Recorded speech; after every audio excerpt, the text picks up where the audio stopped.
प्रसिद्ध बॉलीवुड एक्ट्रेस और मंडी लोकसभा से सांसद चुनी गई कंगना रनौत वीरवार को जब चंडीगढ़ एयरपोर्ट की सुरक्षा जांच से गुजर रही थी तो वहां पर तैनात एक महिला सीआईएसएफ सुरक्षाकर्मी ने उनके साथ हाथापाई कर दी। उस महिला सीआईएसएफ सुरक्षाकर्मी का नाम कुलविंदर कौर बताया जा रहा है। कहा यह जा रहा है कि कुलविंदर कौर ने कंगना रनौत के साथ हाथापाई इसलिए की क्योंकि वो किसान आंदोलन में कंगना के दिए गए किसी बयान से आहत थी। इस घटना के बाद एक वीडियो वायरल हो रहा है जिसमें कुलविंदर कौर ये कहती हुई बताई जा रही है कि क्योंकि कंगना ने आंदोलन के बारे में कोई बयान दिया था जिसमें उनकी मां भी बैठी थी, इसलिए उन्होंने कंगना के साथ ये हाथापाई की। इस घटना के बाद कुलविंदर कौर को हिरासत में ले दिया गया है और भारतीय दंड संहिता की धारा 323 और 341 के तहत उसके खिलाफ कार्रवाई की जा रही है। अब पहली नजर में साधारण लग रहे इस घटनाक्रम ने कई गंभीर सवाल खड़े कर दिए गए हैं। अपना भारत विचारधाराओं का देश है। हम सबकी कोई ना कोई राजनीतिक, सामाजिक या धार्मिक विचारधारा होती है। जो बाहर से विचारधाराओं का विरोध करते हैं उनकी भी कोई ना कोई विचारधारा होती है। उस विचारधारा के आधार पर हम अलग अलग संगठनों से जुड़ते हैं, हम अपना मतदान करते हैं, आपस में बहसबाजी करते हैं, एक दूसरे को रोस्ट करते हैं।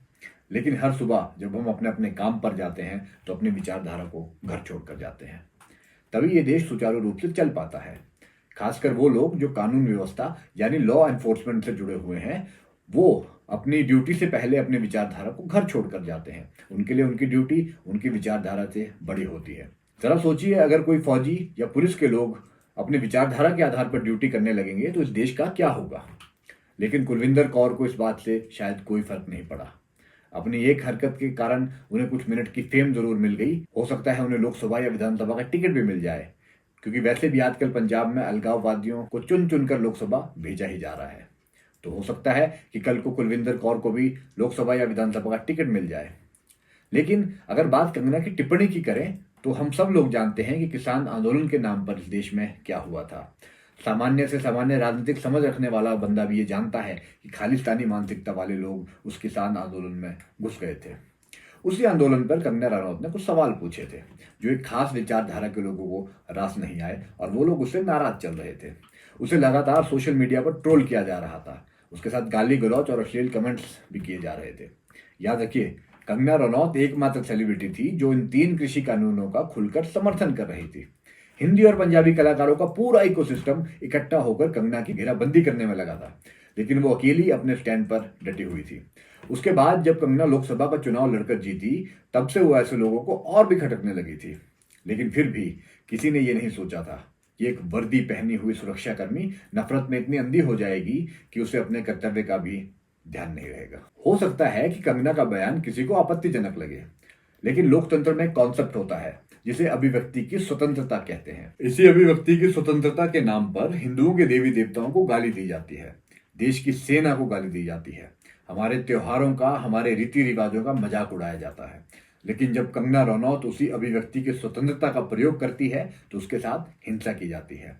और वही लोग इस बात की खुशी भी मनाते हैं जो अभिव्यक्ति की स्वतंत्रता के नाम पर आज तक छाती पीटा करते थे।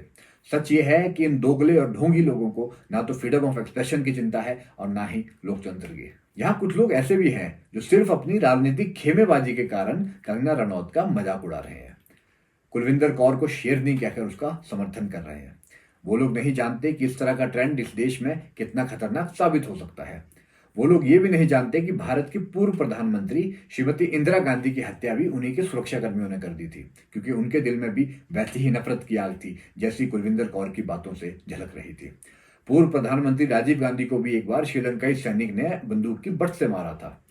कुलविंदर कौर की हरकत को जस्टिफाई करके ये लोग इस तरह की घटनाओं को और निमंत्रण दे रहे हैं। याद रखिए, शेरनी अगर कोई थी तो इंदिरा गांधी थी, शेरनी अगर कोई है तो कंगना रनौत है।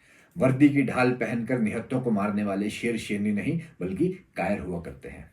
सीआईएसएफ एक ऐसी सुरक्षा एजेंसी है जो देश के संवेदनशील स्थानों की सुरक्षा देखती है। अगर उसके किसी जवान ने इस तरह का कुकृत्य किया है तो उस एजेंसी को भी इस पर गंभीरता से विचार करना होगा। पंजाब के कुछ लोग अगर कुलविंदर कौर का समर्थन कर रहे हैं तो ये समझ में आता है, लेकिन हिमाचल प्रदेश के लोग अपनी ही बेटी के साथ हुई बदसलूकी का मजाक उड़ाने लग जाएं तो बात जरा हजम नहीं होती। हालांकि प्रदेश के लोक निर्माण विभाग मंत्री विक्रमादित्य सिंह, जो कंगना से मंडी का लोकसभा चुनाव हाल ही में ही हारे हैं, उन्होंने इस घटना की स्पष्ट तौर पर निंदा की है। विक्रमादित्य सिंह हमेशा से इस तरह की शालीन और मर्यादित राजनीति के लिए जाने ही जाते हैं। लेकिन हिमाचल की जनता को आखिर क्या हुआ है? क्या वो लोग भूल गए हैं कि जो खालिस्तान नाम का अलगाववादी आंदोलन उनके पड़ोस में चल रहा है, उसकी लपटें देर सवेर उनके दरवाजे तक भी आएंगी। पिछली बार इस आग में अनगिनत बेकसूर हिंदू और सिख जल गए थे। क्या वो नहीं जानते कि खालिस्तान के नक्शे में उनका प्यारा हिमाचल प्रदेश भी आता है? यानी ये अलगाववादी लोग देर सवेर हिमाचल प्रदेश पर भी कब्जा करने का मंसूबा पाले हुए हैं।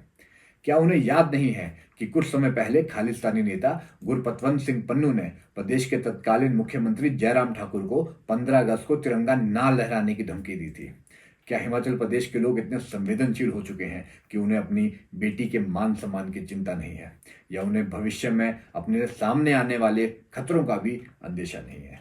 इस मानसिकता के लोगों को सबक मिल सके और भारत की सुरक्षा एजेंसियां और उनके यूनिफॉर्म का भी सम्मान बना रहे। देश के और खासकर हिमाचल प्रदेश के लोगों को भी ये समझना होगा कि जब बात राष्ट्रहित की हो तो टुच्ची राजनीति को घर छोड़कर आना चाहिए। उन्हें याद रखना होगा कि कंगना रनौत एक राजनीतिक पार्टी की कार्यकर्ता या एक जनप्रतिनिधि या एक बॉलीवुड की एक्ट्रेस बाद में है, पहले वो हिमाचल की बेटी है और हिमाचल की बेटी का मान सम्मान के साथ पूरे हिमाचल प्रदेश का मान सम्मान जुड़ा होता है। ऐसे ही वीडियोस को देखने के लिए हमारे साथ जुड़े रहिए। हमारे चैनल को लाइक कीजिए, शेयर कीजिए और सब्सक्राइब कीजिए और इंतजार कीजिए हमारी अगले वीडियो का। आज के लिए इतना ही। जय हिंद।